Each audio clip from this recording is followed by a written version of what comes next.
Welcome to my vlog. और I am very sorry कि इतने टाइम तक मैंने स्किप कर दिया। जैसे कि आप लोग जानते हैं कि रमज़ान थे, तो बट भाई मुझे अनफॉलो मत कर देना। सब्सक्राइब करते रहना, ठीक है। चलो तो आज के टॉपिक पे आ जाते हैं। एक इंसान आपकी ज़िंदगी में आता है, आपको उसकी आदत पड़ जाती है। आता है कोई तो ये उसके जाने की तो बिगनिंग शुरू हो गई। आना ही जाने की बिगनिंग है ना। मौत का कारण सिवाय ज़िंदगी के कुछ नहीं है। अगर हम लोग पैदा ही नहीं होते तो फिर हम मरते ही क्यों? हम लोग ना पैदा हुए तो जाहिर है कि भाई मरेंगे। तो लोग ना किसी के आने से एनर्जीज को बड़ी हैवी कर लेते हैं। अब वो आया है तो मतलब उसकी इतनी आदत पड़ गई है। अटैच होकर भी जो डिटैच रहना होता है ना, अगर वो चीज़ तुम लोगों ने सीख ली, मैंने सीख ली है अटैच होकर डिटैच होना, तो वो चीज़ हमारे आगे हमारे हर चीज़ में वो चीज़ बहुत काम आ सकती है, हर चीज़ में। क्योंकि सबसे ज़्यादा ज़िंदगी में दुःख जो है वो रिश्ते देते हैं। नहीं तो हमारे अपने तो कोई दुःख ही नहीं है। अगर तुम अकेले सोचो तुम्हारे क्या दुःख है अकेले के? नहीं, जो भी तुम्हारे सराउंडिंग में है उनके लिए आप करो, आप उनके लिए फ़र्ज़ की तरह करो। ऑब्वियसली प्यार भी होता है, आपको अपनी फैमिली से, बच्चे हैं, बीवी है, माँ-बाप हैं, भाई-बहन हैं, व्हाटएवर। बट ये दर्द बहुत देते हैं रिश्ते। मेरे रिश्तों ने मुझे बहुत दर्द दिया शुरू से ही। और मुझे तब जब मेरे घर में, मेरी फैमिली में कुछ ऐसा हुआ जो कि नहीं होना चाहिए था, दैट टाइम मैं वो दुःख को लेना नहीं चाहती थी। जस्ट बिकॉज़ मुझे लगा मुझे अपने परिवार से कभी सुख नहीं मिला, तो इनके दुःख क्यों मैं लूँ? लेकिन मुझे लगा शायद मेरी कोई ज़िंदगी के वो कर्मास थे कि मैं उनके दुःख लेने के लिए भी मजबूर रही। तो मुझे उस परिवार से केवल दुःख मिले, और उसका रीज़न सिर्फ़ इतना है कि मेरा अटैचमेंट। जब मैं उससे डिटैच हुई तब मैंने अपने दिल पे पत्थर रखे, और तब मैं बहुत न्यूट्रल सी होती चली गई हर रिलेशन की तरफ। तो यार देखो, ये सब चीज़ें सुनने में बहुत मतलब ऐसा लगता है, हैवी लगती है, लेकिन मैं आपको सच बताऊँ, करने में हैवी नहीं है। सच में नहीं। हमें हमें किसी का मरना कैसा लगता है ना कि अरे ये मर गया, अरे इसको ये है, वो है। लेकिन उसको कुछ नहीं पता है सामने वाले को। उसको कुछ पता ही नहीं है, वो तो पड़ा हुआ है निश्चिंत। उसके लिए तो वो ऐसा मैंने सुना है कि भई सपने जैसी स्थिति होती है मरने के बाद, जैसे हम लोग को ड्रीम में लगता है ना। क्योंकि मैं स्पिरिचुअल चीज़ें भी काफ़ी पढ़ती हूँ, और स्पिरिचुअल चीज़ें पढ़ने से ही मुझे ये समझ में आया है कि इस दुनिया में कोई भी किसी के लिए कुछ नहीं करता है। सबसे पहले तो आप लोग ये समझ लो। और किसी के लिए आपसे कुछ हुआ है तो आप अल्लाह का शुक्र करो। आप चुने गए हो उस चीज़ के लिए। करने वाला तो अल्लाह ही है, मदद तो अल्लाह की तरफ से आती है।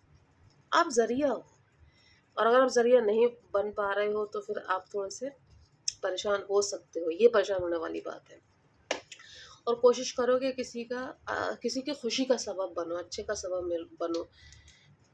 क्योंकि अगर रिश्ते नाते इतना ही लगता है, अरे रिश्ते नातों में ही रहना सुख है, सब दिमाग की कंडीशनिंग होती है यार। हम लोग को मतलब बचपन से माइंड में इतना ज़्यादा भर दिया जाता है इंडियंस बच्चों के कि नहीं वो अकेला था, डिप्रेशन में आ गया, वो अकेलेपन से मर गया, अकेले तो नहीं रह सकते। अकेले तो रह नहीं जा सकता, क्यों नहीं रहा जा सकता?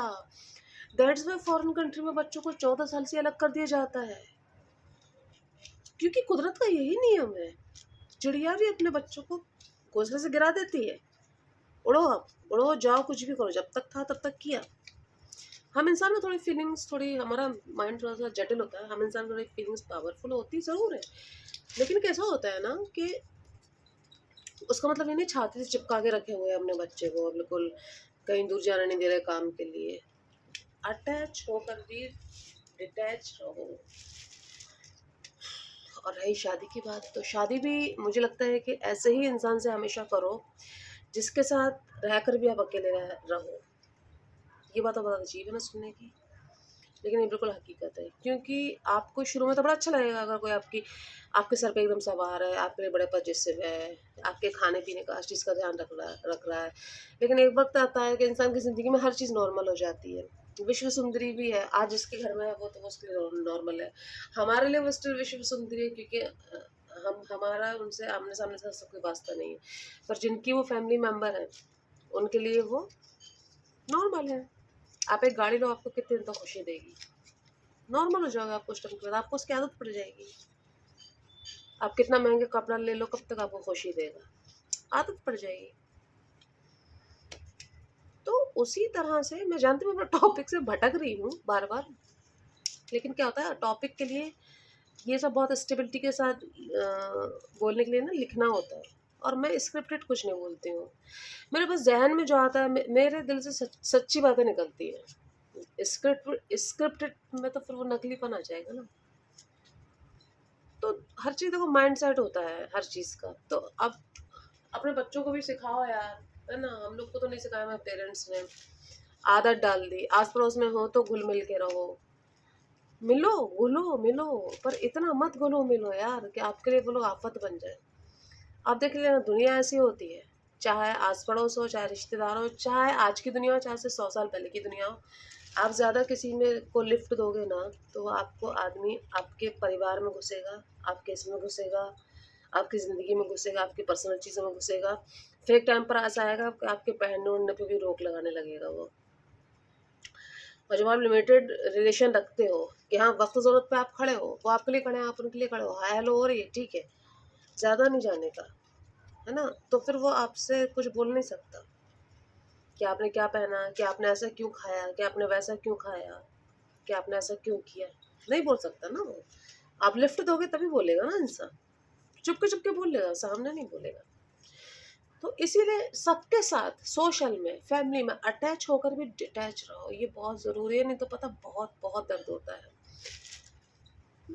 मेरा पता है क्या है, मुझे बचपन से एक चीज़ बहुत बुरी लगती थी, मुझे आज भी याद है, मैं अपनी नानी के घर जाती थी, तो हम लोग वहाँ से लौटते थे, तो मैं हिचकियाँ ले लेकर रोती रहती थी, हिचकियाँ ले लेकर। इतना मुझे हर्ट होता था, बिछड़ना नहीं मुझे बर्दाश्त था। और उतना ही अल्लाह ताला ने मेरी ज़िंदगी में बिछड़ने डाला, उतना ही मेरी ज़िंदगी में बिछड़ने डाला अल्लाह ताला ने। शायद मुझे लगता है वो कुछ मेरा ऐसा मेरे को सीखने की वो जर्नी के लिए था कि हाँ तुम सीखो इस चीज़ को और इस चीज़ में रहो तुम, क्योंकि सिर्फ अकेला ही इंसान, वो कहते हैं ना हम लोग को कोई बात है हम बार बार सुनते हैं, उस बात का वजन ख़त्म हो जाता है, चाहे वो बात कितनी भी हैवी क्यों ना हो, कितनी भी बढ़िया क्यों ना हो। लाइक जैसे कि अभी मैं क्या कर रही थी, ये चीज़ मुझे याद आ रही थी कि हाँ जी याद आ गया मैंने पॉज़ कर दिया था कि भाई अकेले आए हैं, अकेले जाना है, हम लोगों ने सुना है। हम लोग के लिए बात बहुत नॉर्मल हो चुकी है क्योंकि हम बचपन से कम बहुत सुनते हैं ये सब बातें, हमारी नॉर्मल हो गई। लेकिन ये बहुत ज़रूरी बात है आपके लिए, और ये आपको चीज़ ना ज़िंदगी में गाँठ बाँध के रख लेना है कि भैया अकेले आना है और अकेले ही जाओगे, और इनफैक्ट आप अपने कठिन वक़्त पे भी मोस्टली अकेले खड़े होगे। आपके घरवाले आपके कठिन वक़्त में हाथ लगाएँगे ना, वो 4 बातें सुना देंगे। ऐसा कोई ही एक होगा, बहुत ही कोई कम ही लकी लोग होंगे जिनको कि कुछ सुनना नहीं पड़ा होगा। बल्कि बुरा वक़्त आपके ऊपर आएगा ना, तो आपके माँ-बाप क्या सब लोग देखना सबसे पहले यही बात बोलेंगे कि अरे हमने तो पहले ही मना किया था कि ऐसे मत करो। हमने तो पहले ही मना किया था कि उससे शादी मत करो। हमने तो पहले ही मना किया था कि वहाँ पैसे इन्वेस्ट मत करो। किया तुमने, अब भुगतो। उनको अपनी जीत महसूस होती है, अगर वाक़ई उन्होंने कभी आपको मना किया हो तो। लेकिन अगर आप ज़्यादा अटैच नहीं हो तो आपको फ़र्क नहीं पड़ रहा, आप अपना काम निकालो जाओ। ठीक है, बोलते रहो जिसको जो बोलना है, चाहे वो माँ-बाप हो, चाहे भाई-बहन हो, कोई भी हो, बोलते रहो जो बोलना है। तो एक बहुत बड़ी कहावत ये भी है जो हम बचपन से बहुत सुनते आ रहे हैं, और उस बात ने अपना अस्तित्व भी खत्म कर दिया, जल ही जीवन है। जैसे हम लोग कहते हैं जल ही जीवन है, क्या है? लेकिन अब आप भी जानते हो बात कि ये बात कितनी दमदार है, कितनी दमदार है ये बात। आप मुझे याद है अभी तक हम लोग एक रेंट का घर लेने वाले थे, वो अगर आप यकीन मानो बहुत कम रेंट पर बहुत उम्दा घर था, बट उस घर में सिर्फ पानी नहीं था, सब कुछ था, पानी नहीं था। तो भैया फिर हम कैसे लेते, फिर कैसे रहते, सब बेकार है फिर।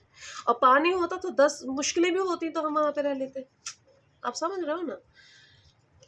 तो आप सबके साथ रहो, लेकिन फिर भी आप किसी के भी साथ नहीं हो। इसको अपने लाइफ का ना जो मंत्र बना लो, क्योंकि मैंने इसीलिए मैं भी शायद इसमें नहीं सक्सेस कर पाती, लेकिन मैं ऐसा बन गई क्योंकि मुझे जुदाइयाँ बहुत मिली ज़िंदगी में। मुझे अलग बहुत होना पड़ा लोगों से। दुःख होता था, बहुत होता था, बहुत रोती रहती थी। लेकिन फिर अब इतनी मजबूती आ गई कि अब दिल समझ गया है कि ये जो आया है ये जाएगा ही, डेफिनेटली ये जाएगा ही। अब ये चीज़ समझ में आ गई है। कुछ लोग बुढ़ापे तक भी समझ नहीं पाते ना, कुछ लोगों को बुढ़ापे तक भी होप रहती है। बहुत बुजुर्ग हो जाते हैं, उनके पास पैसा दौलत सब कुछ है, लेकिन होप रहती है कि भाई हमारा बच्चा हमारे साथ उतना नहीं है। आपको आपको समझना पड़ेगा, उसकी एक अपनी जिंदगी है। और अगर वो जानबूझ के भी आपके साथ नहीं है तो भी क्या, आपने क्या ये सोच के पाल पोस के उसे बड़ा किया था, इन्वेस्टमेंट के तरह पाल पोस के बड़ा किया था, तो वो दुख आपको कैरी करना पड़ेगा, फिर उसके लिए तो कोई कुछ नहीं कर सकता।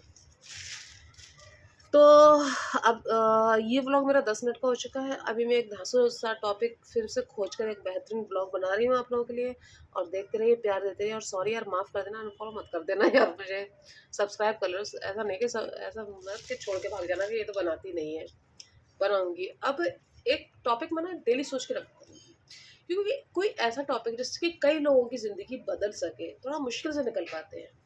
हमें हमारे साथ सबके साथ होता सब कुछ है, लेकिन जब हम बोलने पर आते हैं तो हम बोल नहीं पाते कुछ भी। होता है ना, एक जोक होता है, ऐसे गाने होते हैं। अब हम कोई पार्टी में बैठे, कोई गाने सुना रहा है, हमें तब एक गाना ही नहीं याद आएगा, एक चुटकुला नहीं याद आएगा। ऐसे ही सेम स्टैंड पे होता है। चलो सब्सक्राइब कर लेना, थैंक यू सो मच, शुक्रिया।